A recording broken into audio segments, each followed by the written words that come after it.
This channel does not promote any violence, harmful, or illegal activities. All content provided by this channel is meant for an educational and information purpose only. ধন্যবাদ নমস্কার আমি আজকে খুব গর্বিত আজকে বিশ্বের সেরা পরাক্রমী একটা দুর্লভ যোদ্ধা নেতাজি সুভাষচন্দ্র বোস ওর 128তম জন্মদিনে আজকে আমি ওনার কথা বলছি এটা নিয়ে আমি গর্বিত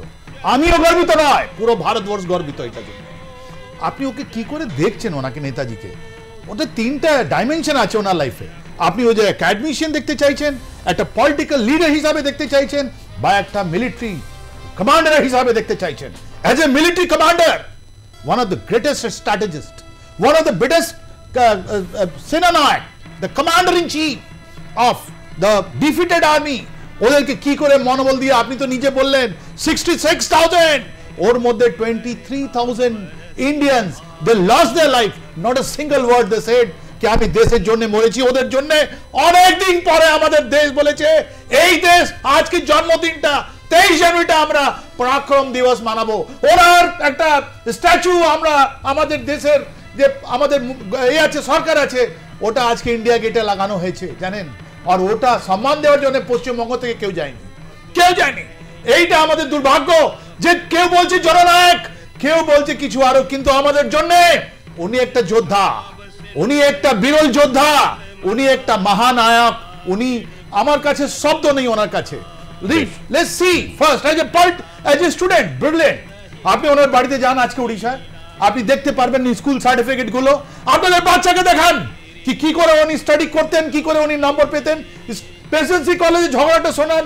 আমাদের স্কটিশ চার্চে উনি গিয়েছিলেন ওনার ওখানে দেখান বা আইসিএস এ উনি প্রথম 5 লোকের মধ্যে এসেছিলেন ওটা শোনান এ brilliant man I am proud of him এই বাংলা মাটি থেকে রামকৃষ্ণ পরমহংস হলেন এই মাটি থেকে আমাদের বিবেকানন্দ হলেন এই মাটিতে নেতাজি সুভাষ হলেন নেতাজি সুভাষের আপনি যে বইটা বলছেন ওর মধ্যে উনি বলেছিলেন আমি স্বামী বিবেকানন্দ থেকে আমার রামকৃষ্ণ পরমহংস থেকে আমি ওই ইন্সপিরেশন পাই আমি একটু যেহেতু সময় আমাদের মানে ওনার যে স্ট্রাকচারটা উনি কিভাবে স্ট্র্যাটেজির কথা বলেন one of the greatest strategist সেই স্ট্র্যাটেজির জায়গাটা ঠিক কি ছিল যদি এটা একটু বলেন যেহেতু আপনি এই ব্যাপারটা নিয়ে প্রচুর কাজ করেন আপনি এই যে পলিটিক্যাল লিডার ওনাকে তো আজ কংগ্রেস প্রেসিডেন্ট এবং ডিফারেন্সেস উইথ মহাত্মা গান্ধী আপনি বললেন রাইট কিন্তু আপনার 1928 এ কংগ্রেসের এটা এখানে অধিবেশন হয়েছিল পার্ক সার্কাসে ওর কথাটা আপনি বলেছেন 31 ইয়ার ওল্ড নেতাজি সুভাষ বোস ওখানে 2000 ভলান্টিয়ার নিয়ে মতিলাল নেহরু হাওড়া স্টেশনে এসেছিলেন ওনাকে ঘোড়ায় নিয়ে আজকে যে আপনি শ্যামবাজারে যে ছবিটা দেখছেন আমাদের নেতাজি ছবিটা দেখছেন ও সময়কার ছবি আপনি ওনার বাড়ি এখানে এলগিন রোডে যাবেন ওই পোশাকটা আপনি দেখতে পারবেন 31 year old man he was not even Congress president ওনার কি ক্ষমতা ছিল থ্যাংক গড বা আমি কি বলবো আপনাকে ও সময় গান্ধীজি ওনাকে রিডিকুল করেছিলেন circus at the Park Circus ওনার একটা স্টেটমেন্ট ছিল গার্ড অফ অনার দেওয়া হলো মতিলাল নেহরুকে কত ভালোভাবে তাই যে politician he was organizer great organizer and উনি একদম বিলকুল মিলিটারি উনি আর্মি কর্নেল আমার ব্রিটিশ টেলরকে বলেছিলেন আমাকে সেম রকমের আমাকে ডিজাইন করে দাও আমি ওই ড্রেসটা পরতে চাই তো নেতাজির মধ্যে একটা মিলিটারি লিডারশিপ ছিল 1928 তো উনি দেখিয়েছেন পুরো বিশ্ব দেখেছে আজকে ওনার যতগুলো ছবি আছে আমরা তো দেখছি ওটা ও সময়কার রাইট নাও এখন আমি বলি আমি মিলিটারি কমান্ডার হিসাবে আপনি জানতে চাইছেন ওনার মনে যেটা হলো 1941 থেকে জানুয়ারি থেকে যখন এলগিন রোড বাড়ি ছেড়ে উনি একটা জানেন আমারও হাসি এসে যায় উনি একটা ছদ্ম নাম নিয়েছিলেন জিয়াউদ্দিন এই জিয়া শব্দটা আমি জানি না বাংলাদেশেও আছে পাকিস্তানেও আছে আমাদের ইন্ডিয়াতে আমাদের মহান নায়ক নেতাজি হয়তো ওনার থেকে ইন্সপিরেশন নিয়ে মা ছেলেরা নিজের বাচ্চার নাম জিয়াউদ্দিন করে জিয়া করছেন তো জিয়াউদ্দিন নাম নিয়ে উনি পালালেন আফগানিস্তানে রাশিয়া সাপোর্ট করেনি ইটালি ওনাকে পাসপোর্ট দিয়েছে তখন উনি গিয়েছিলেন বার্লিনে 2 বছর থেকেছেন উনি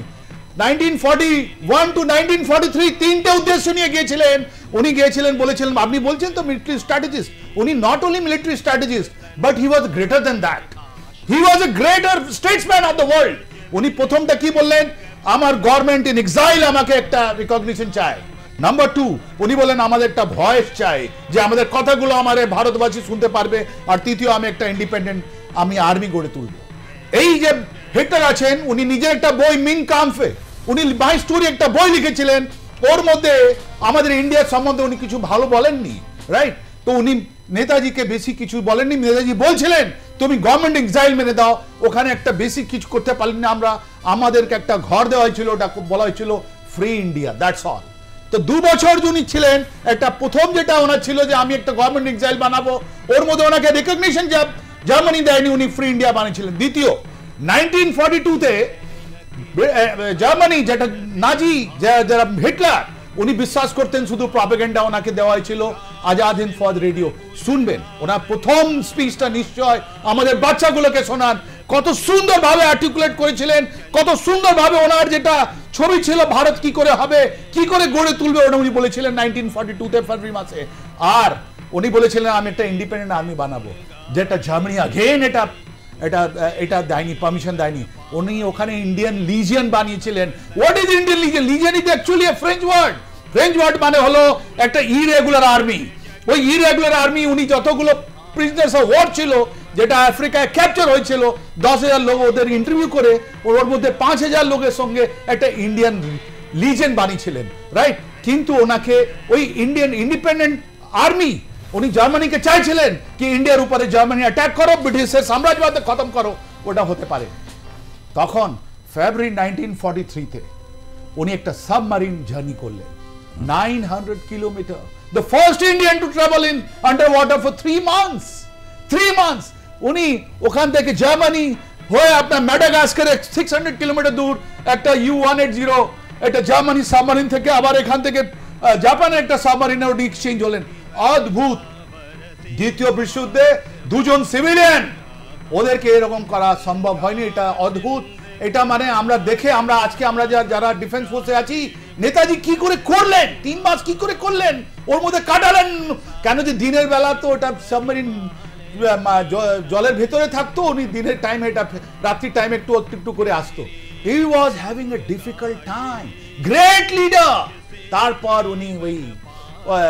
তারপর উনি এখানে ম্যাডাগাস্কার, যখন ইন্ডোনেশিয়া আছেন, ওখানে নামলেন আর ওখানে জাপানে গেলেন। এখান থেকে একটা ফেজ শেষ হলো, একটা নতুন ফেজ আরম্ভ হলো। বিকজ 1943-তে